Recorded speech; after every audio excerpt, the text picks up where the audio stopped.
Dear students, 67वें prelims का exam finally cancel कर दिया गया। आयोग ने कहा था कि वो 24 घंटों के बाद निर्णय लेगा, लेकिन आयोग ने 3 घंटे के बाद ही अपना फैसला सुना दिया। क्यों? क्योंकि स्पष्ट था, जिस तरह से एकदम साफ दिख रहा है कि ये एग्जाम आपके लिए नहीं हुआ था, ये एग्जाम उस समूह के लिए हुआ था जो विशेष कमरों में बैठाकर एग्जाम दे रहे थे, अलग से एग्जाम दे रहे थे, सेपरेट एग्जाम दे रहे थे, बाबू साहब बनने वाले थे, अलग कमरे में बैठकर आराम से मोबाइल के साथ सारे आंसर्स को टिक कर करके। और ऐसे में जब रिजल्ट आता तो आप स्वयं देखते कि किस तरह से एक लाइन से आपको रिजल्ट दिखता। कौन है इसका जिम्मेदार?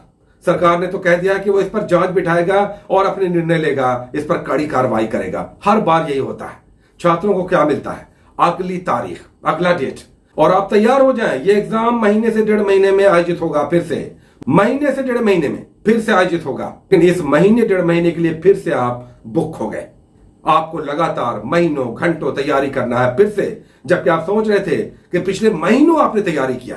पूरे कोविड एरिया में किस तरह से आपने घरों में रहकर लगातार कड़ी मेहनत की। एक छात्र ने तो यह तक कहा कि सर, हम कल रात में पूरी रात नहीं सोए, चूंकि एग्जाम मॉर्निंग में था, लगा के साल भर सोने के लिए मिल जाएगा, आज की रात नहीं सोते हैं, कुछ घंटे स्टडीज के लिए मिल जाएंगे, एग्जाम कल मॉर्निंग में अच्छे से देंगे, रिजल्ट निकालेंगे। लेकिन आपका रिजल्ट होने वाला ही कहां था?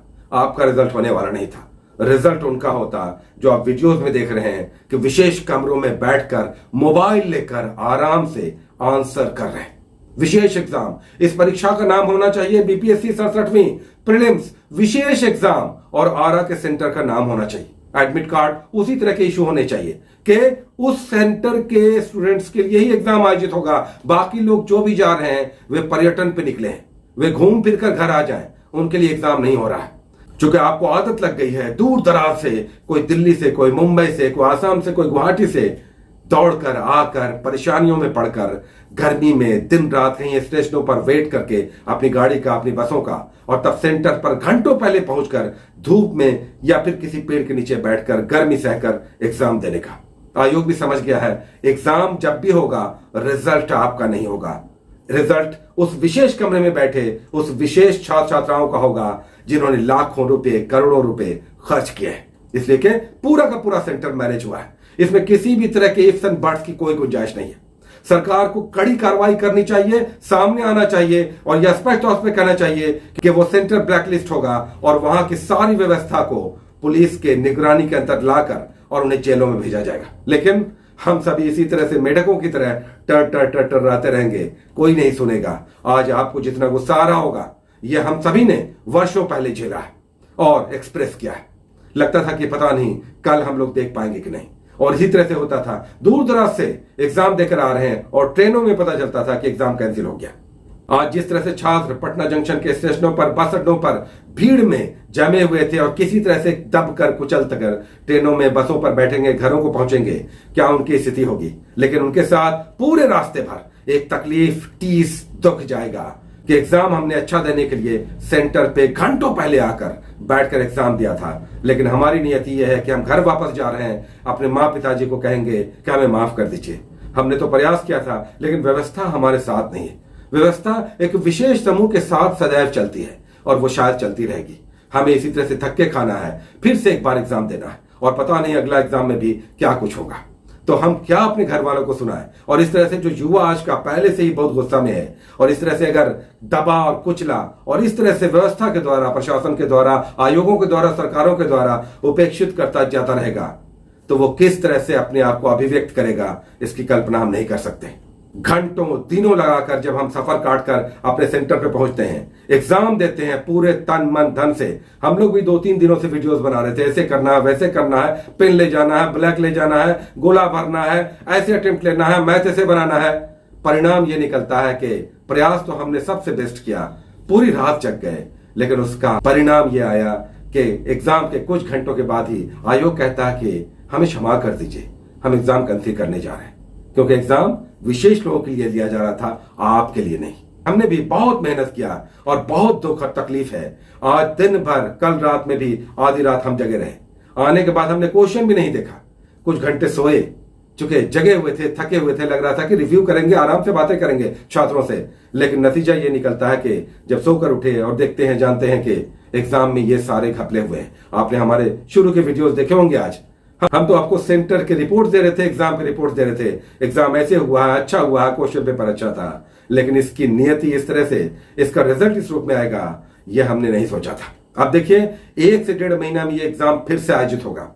आयोग अब समझ रहा होगा कि छात्रों का गुस्सा किस तरह से अपने अपेक्स लेवल पर है, और जिस तरह से सरकार भी एक्टिव होगी, हमें लगता है चूंकि छात्रों के इस गुस्से को बहुत दिनों तक दबाया नहीं जा सकेगा, और अगर लगातार इस तरह की परिस्थितियां रही तो छात्र भी शायद अनियंत्रित नहीं रह सकेंगे। ये महीने से 1.5 महीने के अंदर, अभी आपका 1 सप्ताह के अंदर एग्जाम का डेट घोषित हो जाएगा।